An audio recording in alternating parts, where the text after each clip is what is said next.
In this video, I'm going to share a dream I just had, literally 2 nights ago, I believe.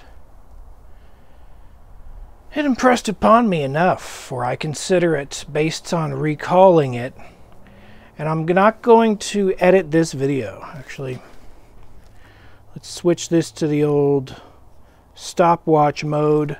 I want this video to be 10 minutes long, 11 minutes, 12, because this camera cuts off after 15 minutes. It's 14, 13. It's a different number every time, but it causes a cut and a jump and a skip with the audio not matching and stuff like that. But a vision dream I believe I had 2 nights ago. Usually I don't remember dreams 2 nights later. I'll totally forget all of it. So the fact that I even remember it is pretty astonishing. And the fact that I remember the details up to what I do remember is interesting. And I do believe it was a vision dream. It was in full-blown color. Very vivid, almost movie set-like.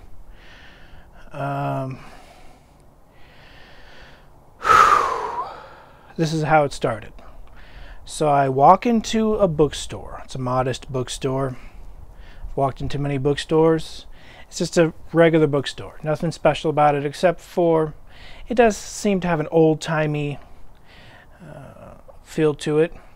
It's kind of like one big hallway with the bookshelves to the left and to the right, left and to the right, left and to the right. But it's a bookstore. And I walk in, probably passing the first 4 bookshelves of books in like one squared off area, and I enter the second squared off area, probably with, actually, in this squared off area the bookshelves are facing this. So the first area they're like this, and I get to an area where they're faced like this, probably for there to be room to be a table. I don't think this stuff up. This was a dream that just popped into my head, but it's interesting how such detail was taken in the care of the bookshop, that the shelves were moved so there's room for a table. So there's a table sitting there, and I'm walking, and I turn down and I see one book on the table. It's on the right hand side of the table. The table's pretty much blank. It's an interesting table though. It looks like a old-fashioned, really cool table and an old-fashioned book. And I'd never seen this book before. To this day, I've never seen it. I don't know if this book exists. This is a vision dream. This is a dream. But when I say it's a vision dream, I think there's information in there that's important. Please don't give me your analysis, or please do. I mean, go ahead. If you're gonna give me your analysis, go ahead. But you gotta understand. I picked up a book once that said, oh, this is what frogs mean in dreams. This is what butterflies mean in dreams. This is what mountains mean. This is what cows mean. And that book doesn't work, all right? You might have a best friend pet that was a cow and you had to kill it. You had a dream about it. That didn't happen to me. What I'm saying is the psychic who wrote the book's definition might not match up at all to what your dream was about.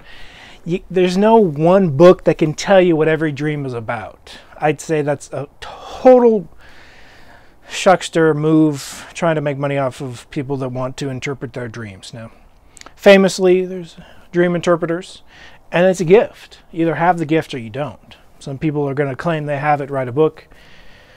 Maybe they do for themselves, but there's no guarantee it's going to work for you. I personally think I can interpret my dreams better than anyone else.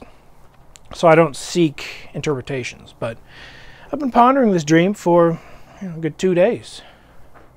This is how it happened. I walked into the bookstore, as I said, past the first area, get to the second area, table, one book on the right. I just literally just look at it like, that's interesting.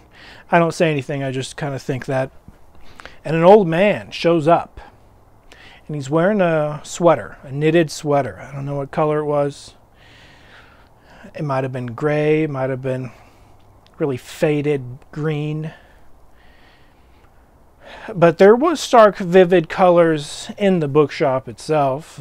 Nice cherry wood bookshelves. The table was possibly wood and granite. Really high quality bookstore, not just a cheap one. But you could tell the people really took a lot of care in the place. And that he was probably old, an older type place. And the guy, he walks sort of in front of me. He sees that I'm looking at this book.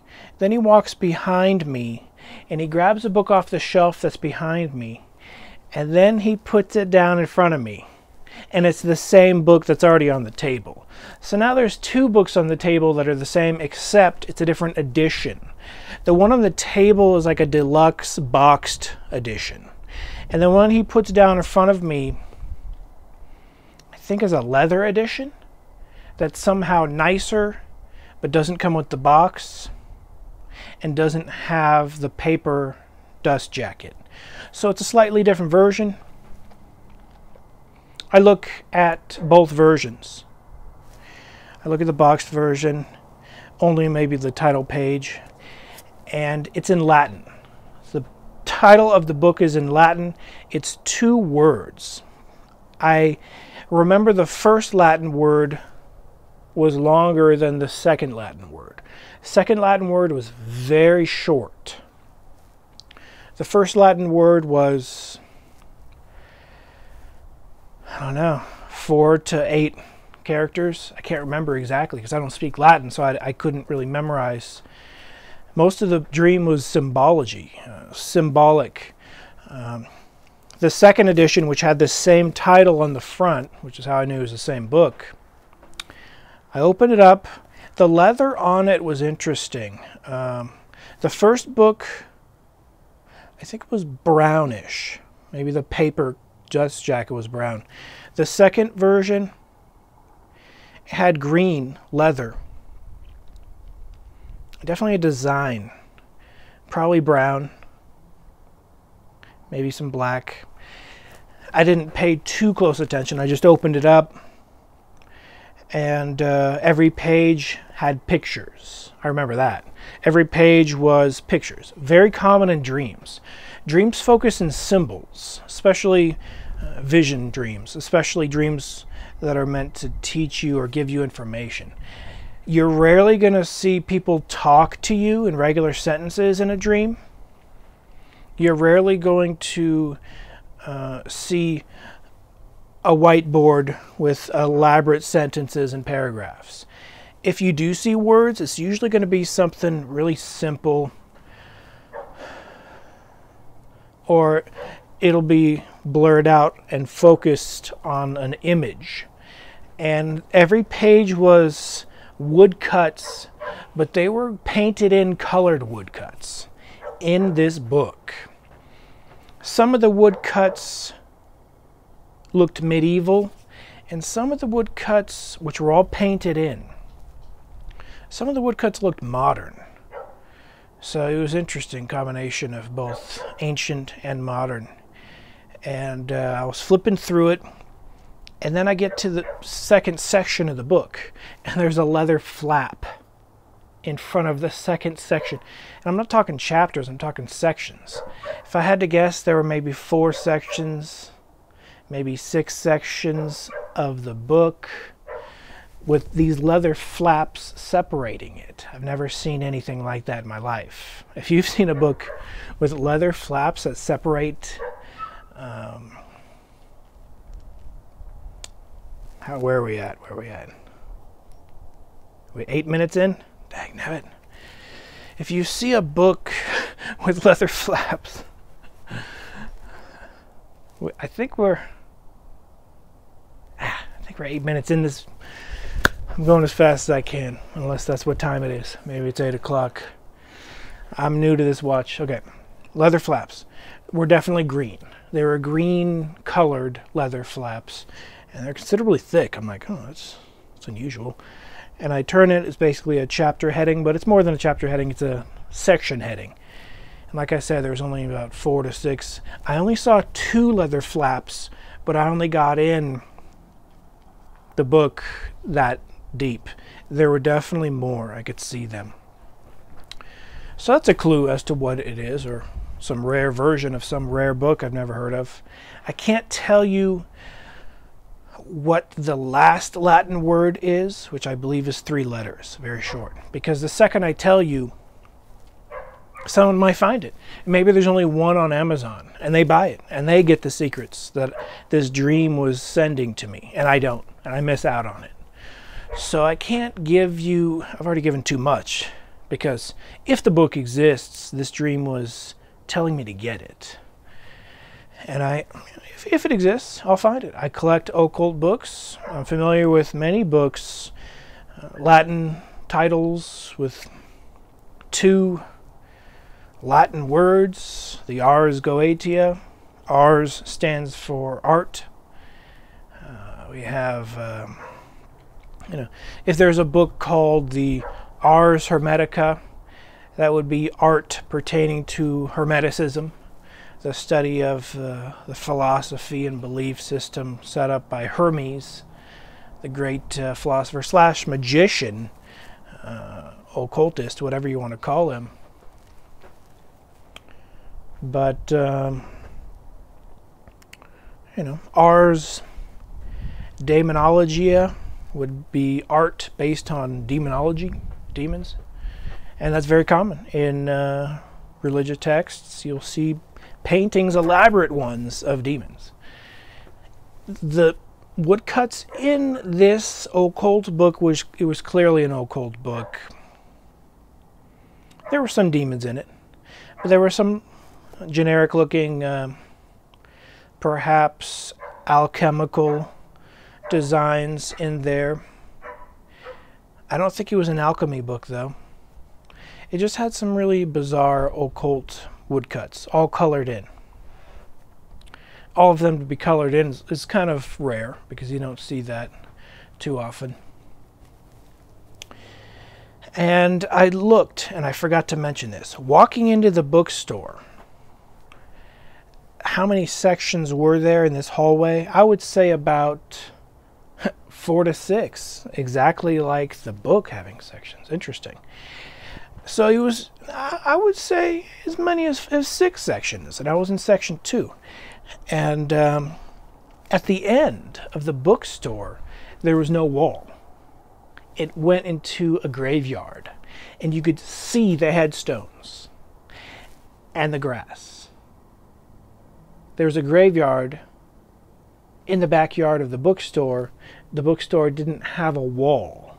It literally went from graveyard and grass to the regular floor. And I didn't get a good look at the floor, but perhaps it was tile, perhaps it was wooden boards. I didn't pay too much close attention to the floor, but a regular floor of a bookstore and then graveyard, and the wall didn't exist. That was interesting in and of itself. That tells me a few things. But I'm looking at the book. The old man that showed me the book pretty much disappears and vanishes. I close up the book. To be honest, somehow I took the paper jacket off of the other one. So I close up that book, and then I have to put the paper jacket back on the other one. And that takes me a considerable amount of time. I need to make it look good. I don't want to buy it. It's too expensive or something. So I have to put the paper jacket back, and that takes me a long time. It has to be perfect. All right. And then I'm looking to walk these other sections. Like I said, I'm in section 2. There's probably 4 more sections. And mysteriously, the next section now has a door. Didn't used to be there. So I'm like, oh, you know how dreams, very common for me. I had a dream where I walked into a Starbucks and it turned into a restaurant. Every time I turned around, it changed. Very common for things to change and not be static, especially buildings in dreams. But I turn to walk into the next section. There's a door. I open up the door. I leave the books behind. I walk into the next section, which used to have nothing but probably 4 bookshelves filled with books. I didn't see the next sections being any different, but it might have had different arrangements of the shelves, but they seem to be all pretty much this direction. And I was looking, and I saw there was a wall now, where there used to be a couple more sections and then a graveyard, and I could just see outside into a graveyard. There's now a bricked up wall. And there's now only these 3 sections. And there are now chairs in this room, and there are people sitting down in the chairs. And I think they're not reading books. They're just hanging out. They're just hanging out, sitting there, like chilling. Some bookstores, people just hang out and chill. And there's at least 2 people hanging out in 2 chairs, maybe 3 or 4. It's considerably crowded. Not that crowded, but crowded enough where you're like, where do these people come from?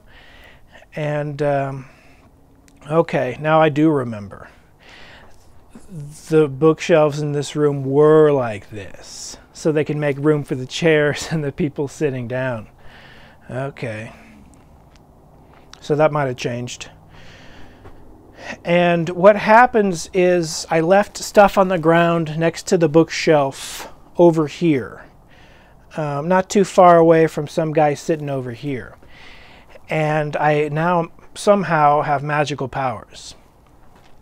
So I go like this, and whoosh, my thing flies into my hand, and I put it in my pocket.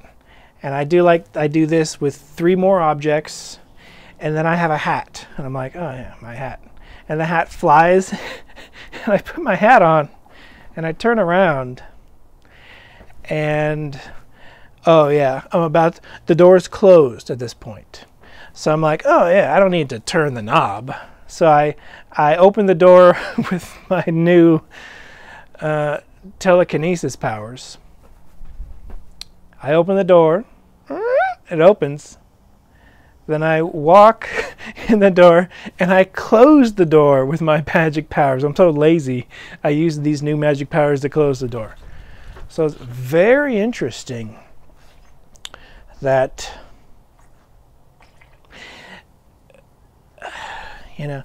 I'm into talking about occult books, doing occult book reviews, but I'm also into ghost investigations. I think that's what the books and the graveyard represent. See, I did both. I do both. Ghost investigations and occult book reviews. I think that's what that meant. But the bricked off and blocked off means I'm no longer going to do ghost investigations. But that may not be the case. It really depends. It really depends. I think I might slow down my ghost investigations, but I'm not going to spend $2,000 on ghost investigation equipment and then not continue to try to get the use out of it and at least test for scientific reasons if this area is haunted, if this area is haunted or not. A lot of the fake ghost investigators, they'll get a Ouija board, they'll get a flashlight, and then they'll act and have a script and make up stuff, make up lies. They'll have friends opening and closing doors. There's a video of a YouTuber, I guess, is famous. I never heard of him. But he got desperate and started faking ghost videos. And in one of his videos, he says, "Oh, it looks like a mental ward." And his friend opens the door. He's like, "Oh my gosh." And then the friend pops out and says, "Hey, is that good?" He's like, "Hey, no. Don't show your face, don't." And do it exactly after I say mental ward. He's like, "Oh, okay." And then he walks around and he does the same thing, and you can see him rehearsing. And he's apparently a huge channel with 1 million+ subscribers. Never heard of him. I only saw someone secondarily uploading what he deleted. He deleted that video because, it got leaked. Either A, he edited the video while he was blasted, or B, the person that edits his video was mad at him. And that actually happens more times than not. I've always edited all my videos A to Z. No one has ever edited my videos other than me.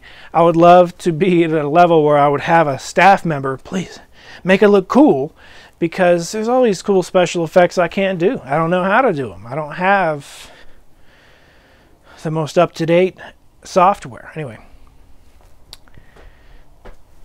you'll see these other YouTubers with a Ouija board and a flashlight and a candle. Ooh, oh my God, did you see a move? Oh yeah, I did, man. Oh my God, oh my gosh. It's all fake, all right?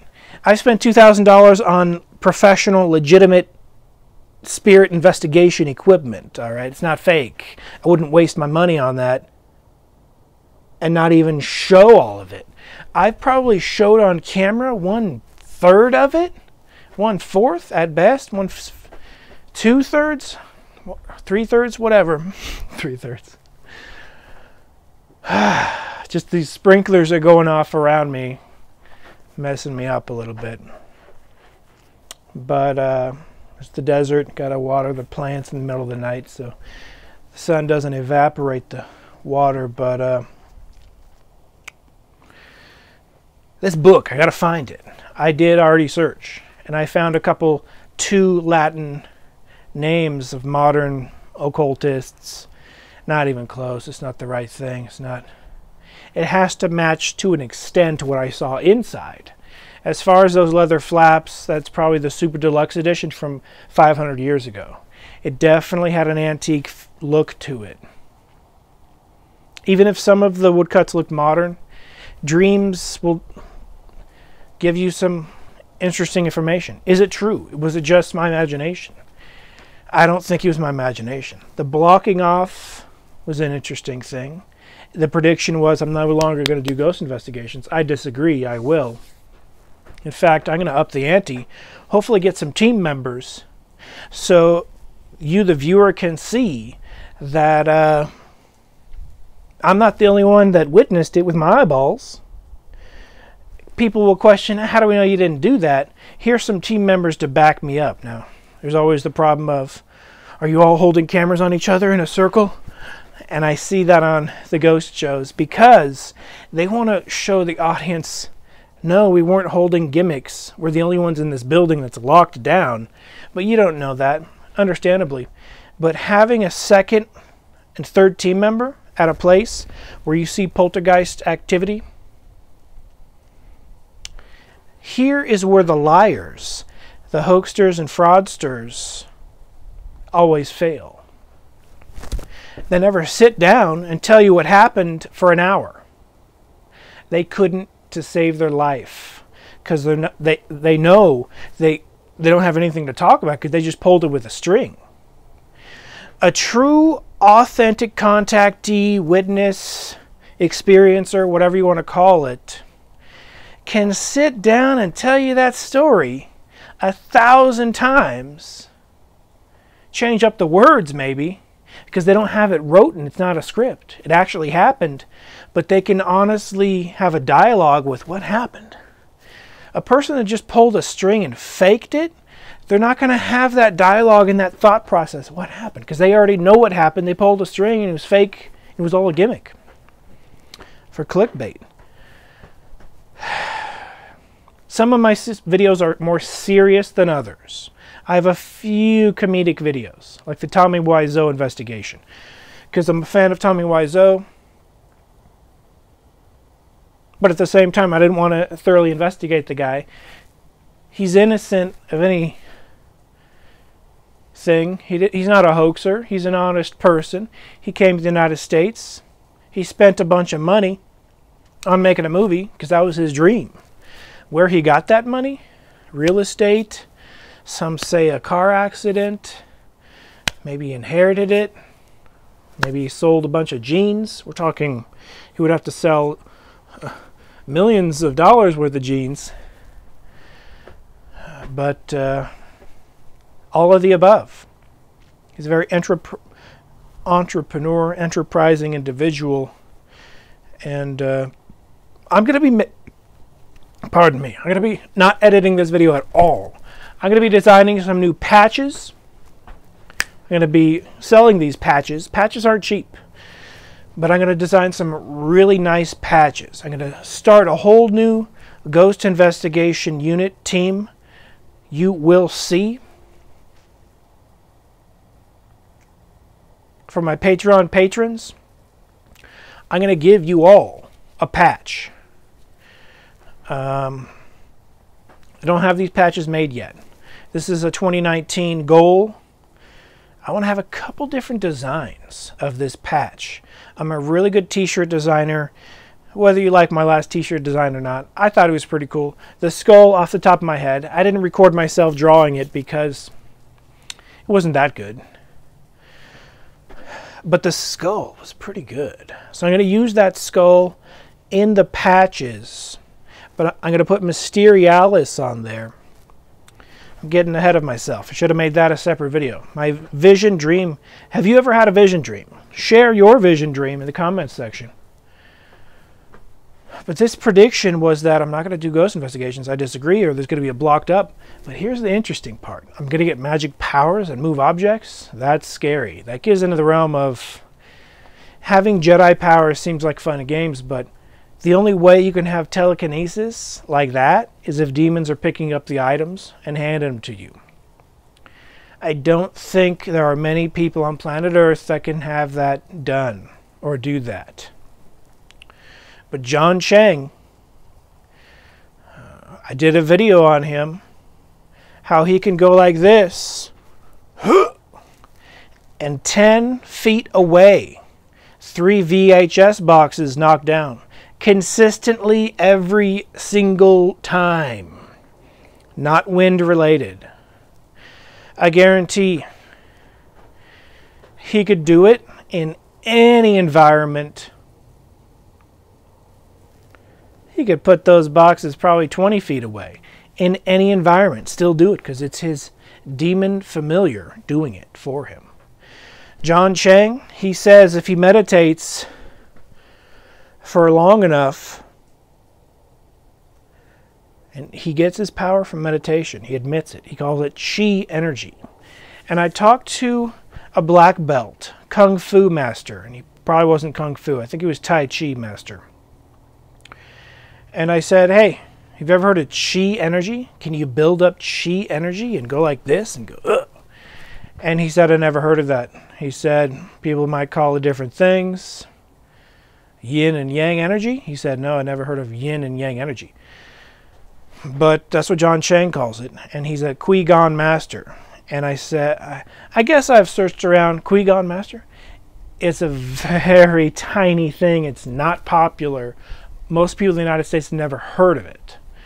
So that way they can, John Chang can get away with monopolizing. He's the Qui-Gon master, perhaps, of planet Earth. He's a very famous Dynamo Jack is one of his nicknames. Very cool guy. He heals and he meditates. And he can jump over his house.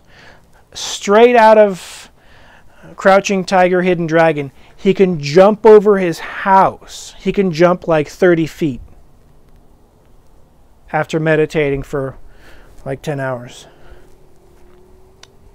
I don't know if it's 10 hours, but he said his friend showed up, his American student, his only American student showed up and said, oh, can you do the house jump thing so we can film it for the documentary? And John Chang said, oh, I have to meditate. And the guy had to catch a flight. He had to catch his airplane flight. It's too bad. That would have been really cool to catch on camera. Let's face it, John Chang could get someone with a camera, but he lives probably in a particularly poor area where, for one reason or another, those videos don't get here. This American student of his left John Chang saying it was demonic powers. That's not me saying it. That's his #1 student. I have a video all about it. People make fun of me for it on a regular basis. I think when someone's jumping over their house 30 feet, there's demons levitating them. That's my personal theory.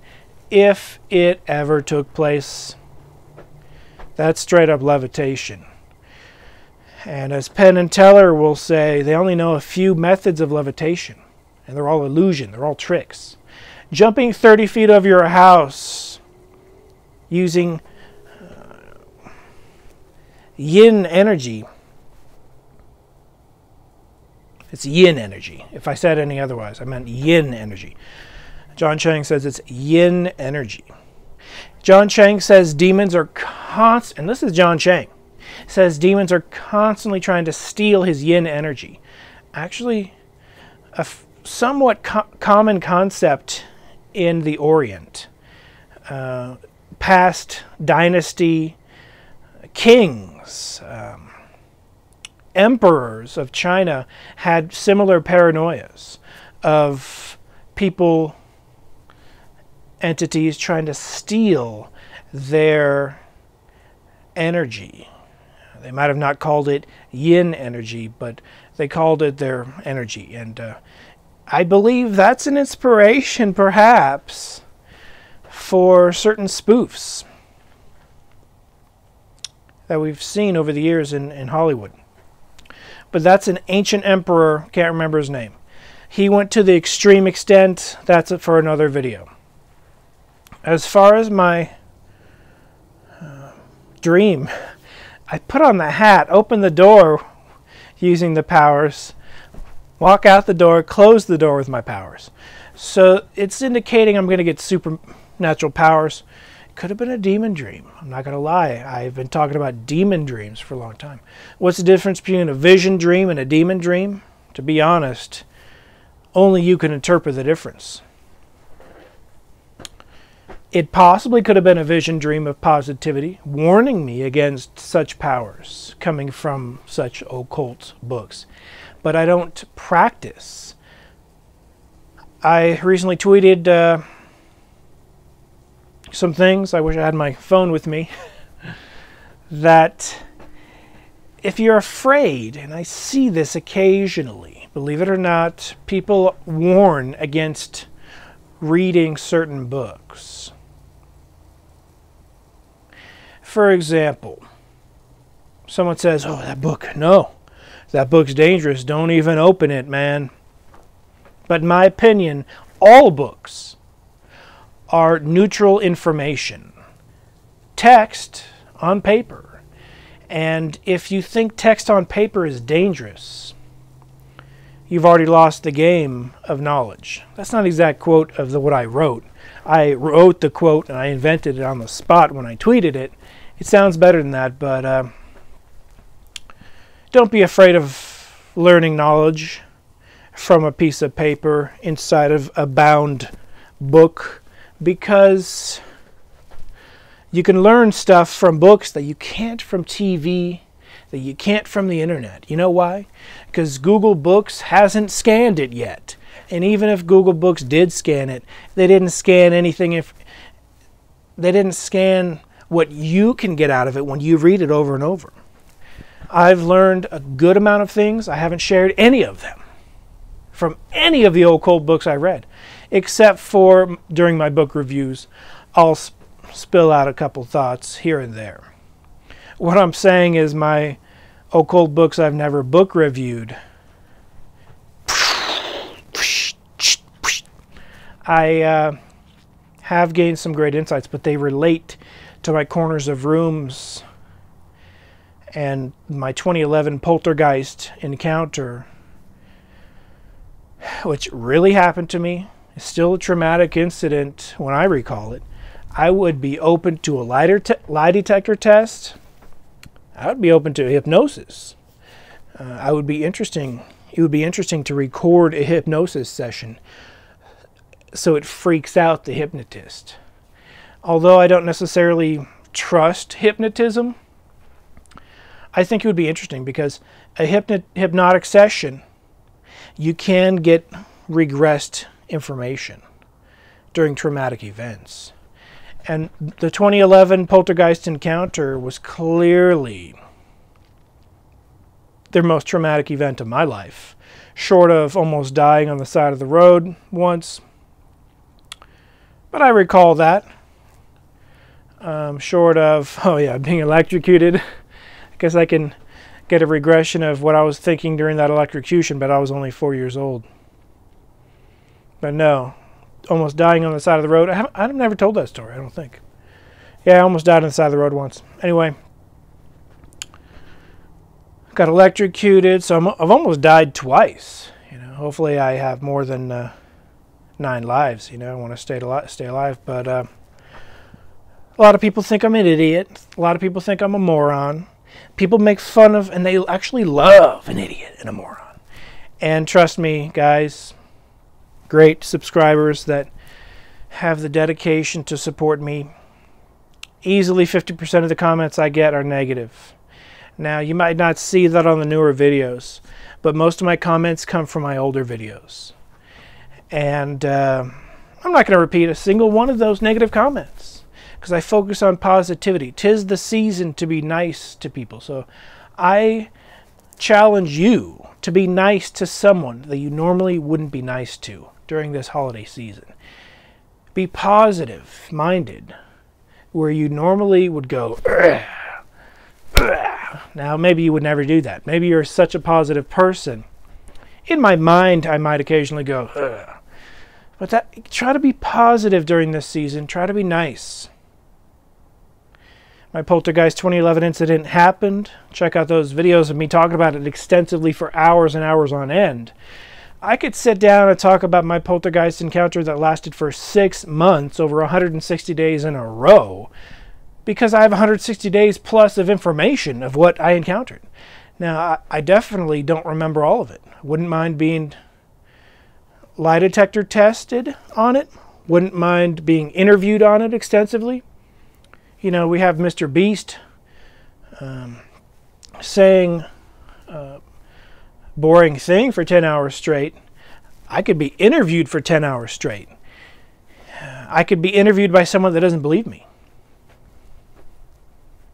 And I guarantee I could freak them out.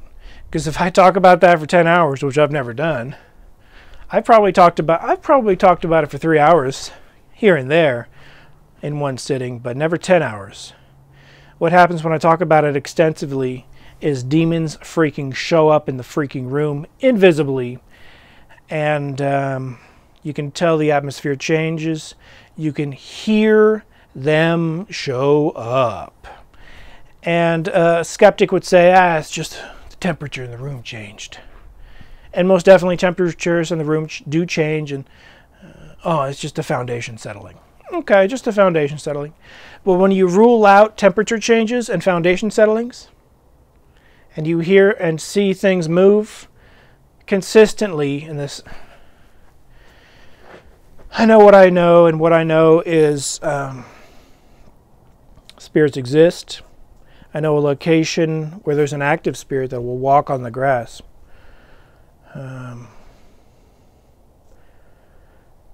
I want to get better footage of that walking on the grass because it's happened 3 times on 2 separate nights, spaced apart.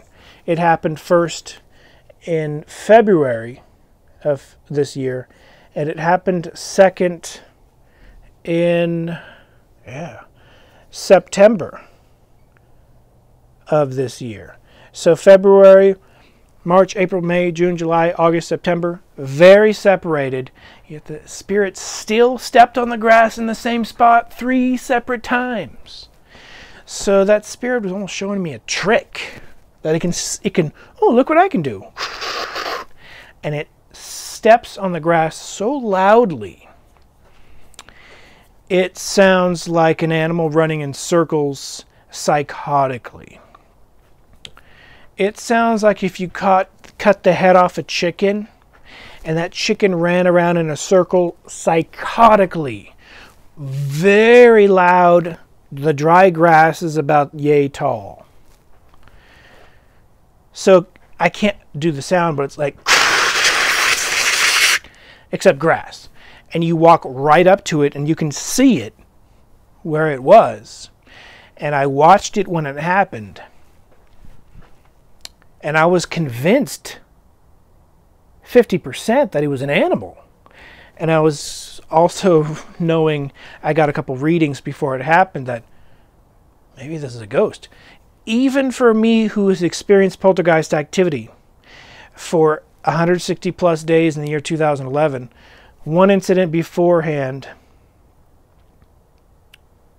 not including the knocking, so I guess you could say 2 incidents beforehand, Very brief, very nothing compared to the 2011 incident.